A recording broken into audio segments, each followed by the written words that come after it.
सितंबर हिंदी दिवस। इस शुभ अवसर पर आप सबको हार्दिक अभिनंदन और बहुत शुभकामनाएं देती हूँ।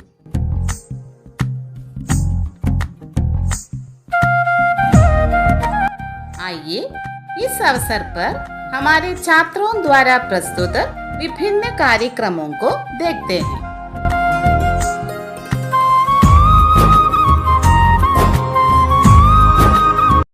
नमस्कार, आज मैं हिंदी दिवस के प्रावधान पर कुछ कहना चाहती हूँ। हर वर्ष 14 सितंबर के दिन देश में हिंदी दिवस मनाया जाता है। आजादी मिलने के 2 साल बाद 14 सितंबर 1949 को संविधान सभा में एक मत से हिंदी को राजभाषा घोषित किया गया है। इस निर्णय के बाद हिंदी को हर क्षेत्र में प्रसारित करने के लिए राष्ट्रभाषा प्रचार समिति वर्धे के अनुरोध पर 1953 से पूरे भारत में 14 सितंबर को हर साल हिंदी दिवस के रूप में मनाया जाता है। साथियों, हर भारतीय नागरिक के लिए हिंदी दिवस का बेहद खास महत्व है। भारत विविधताओं से भरा देश है। अलग अलग धर्म व जाति के लोग रहते हैं। अलग अलग भाषाएं बोलियां बोलने वाले, अलग अलग वेशभूषा, खान पान व संस्कृति के लोग रहते हैं। एक हिंदी भाषा ही है जो देश के सभी लोगों एकता के सूत्र में पिरोती है। समाज में आपसे बातचीत और संचार करने के लिए किसी एक विशेष भाषा या बोली की जरूरत होती है।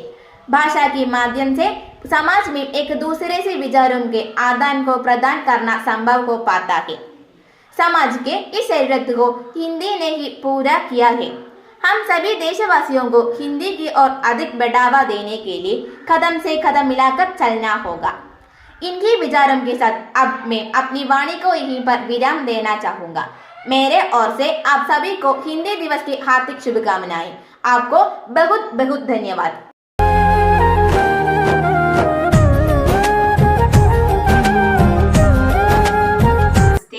आज मैं कबीरदास की दोहा आपके सामने प्रस्तुत करते हैं। बुरा जो देखने में चला, बुरा न मिलिया कोई, जो दिल खोजा अपना, मुझसे बुरा न कोई। इसकी व्याख्या इस प्रकार है। जब मैं इस संसार में बुराई खोजने चला तो मुझे कोई बुरा न मिला। जब मैंने अपने मन में झांक कर देखा तो पाया कि मुझसे बुरा कोई नहीं है। धन्यवाद।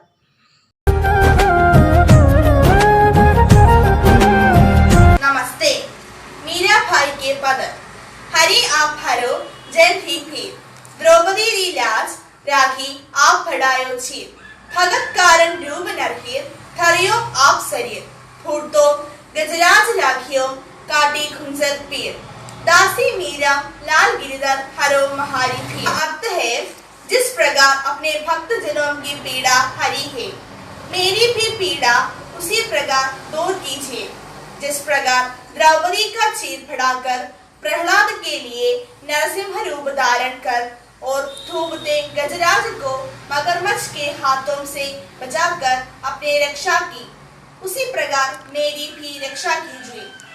धन्यवाद। ऐ वतन वतन मेरे आबाद रहे तू, ऐ वतन वतन मेरे आबाद रहे तू, मैं जहाँ रहूँ जहाँ में याद रहे तू, मैं जहाँ रहूँ जहाँ में याद रहे तू, ऐ वतन मेरे वतन, ऐ वतन मेरे वतन।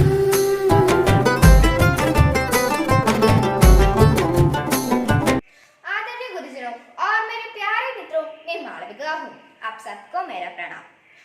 आज मैं आपके सामने हरिवंश राय बच्चन द्वारा रचित जो बीत गई सो बात गई कविता प्रस्तुत करती हूँ।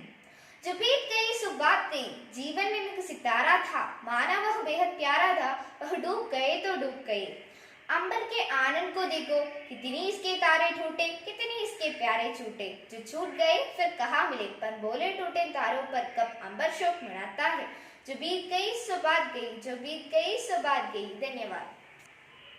नमस्कार आदरणीय गुरुजन और मेरे प्यारे मित्रों, मैं हृदया ऋचा। आज मैं श्री सत्यदेव नारायण जी से रचित सुंदर सीख नामक कविता आपके सामने प्रस्तुत करने जा रही हूँ। फूलों से हम हंसना सीखें और कली से मुस्काना, पत्तों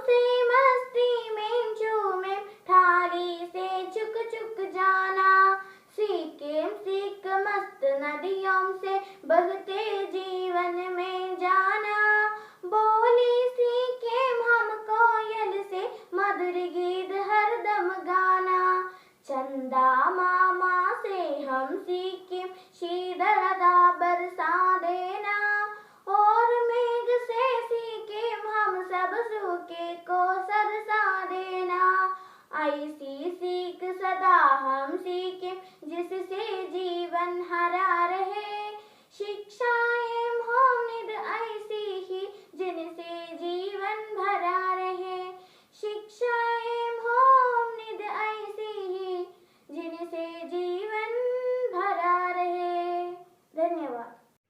नमस्कार, मेरी कविता का शीर्षक है हिंदी का परचम उड़ा उच्च गगन की ओर।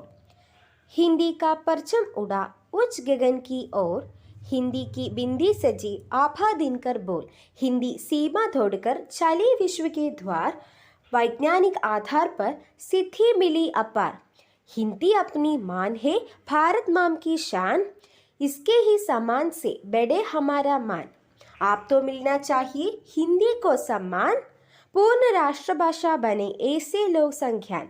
नमन फेसबुक को करो नमन फोन श्रीमान, जिसके कारण बढ़ गए जग में हिंदी का मान। नोमीम रस घोलती हिंदी कविता गीत, जरा प्यार के बोल से लेती सबको जीत। टीका पक्षधर हो भारत के सब लोग, बोचल के संग में लिपि का उपयोग। मीठा जलना सासरे बहता रस अनमोल, आनंदी तपसा भरे हिंदी के मधुबोल।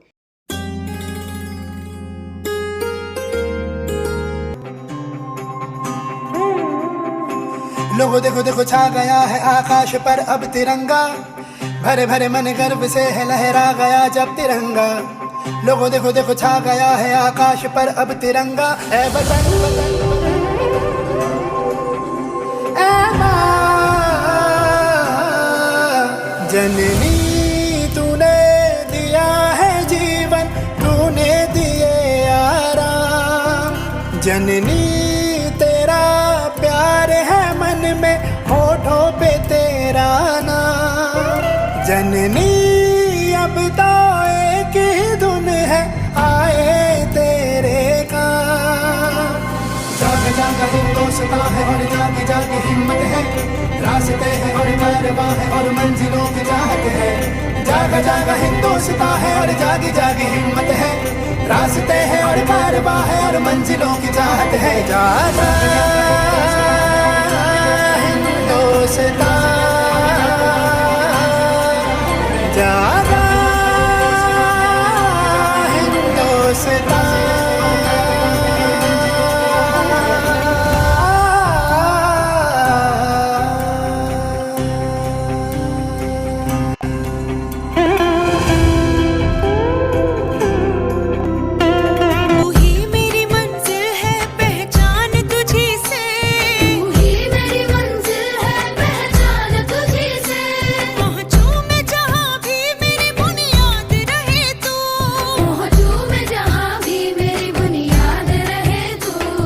महात्मा गांधी ने हिंदी को जनमानस की भाषा कहा था।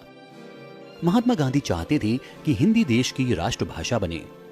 आजादी के बाद हिंदी को राष्ट्रभाषा का दर्जा दिलाने के लिए आंदोलन हुए, जिसमें काका कालेलकर, मैथिली शरण गुप्त, हजारी प्रसाद द्विवेदी, सेठ गोविंद दास जैसे नामी लोग शामिल थे।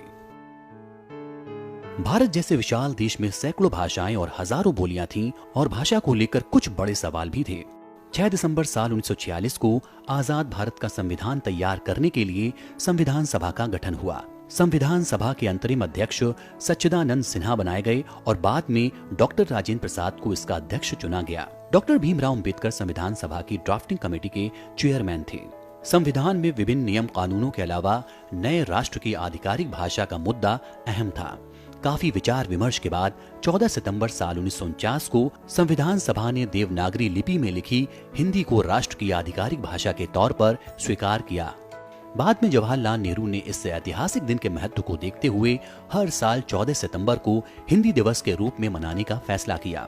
पहला आधिकारिक हिंदी दिवस 14 सितंबर साल 1953 में मनाया गया। आधिकारिक भाषा के अलावा भारत के संविधान की 8वीं अनुसूची में 22 भाषाएं शामिल हैं। हिंदी संवैधानिक रूप से भारत की प्रथम राजभाषा है। यह देश की सबसे अधिक बोली और समझी जाने वाली भाषा है। विश्व में चीनी भाषा के बाद सबसे अधिक बोली जाने वाली भाषा हिंदी ही है। हिंदी भाषी राज्यों की आबादी 46 करोड़ से अधिक है। 2011 की जनगणना के मुताबिक भारत की 1 अरब से भी ज्यादा आबादी में से करीब 41% की मातृभाषा हिंदी है। देश के करीब 75% लोग हिंदी बोल सकते हैं। पूरी दुनिया में 80 करोड़ से ज्यादा लोग हिंदी बोलना और समझना जानते हैं। हिंदी सिर्फ हमारी भाषा नहीं, हमारी पहचान भी है। तो आइए हिंदी बोलें, हिंदी सीखें और हिंदी सिखाएं। जय हिंद, जय भारत, धन्यवाद।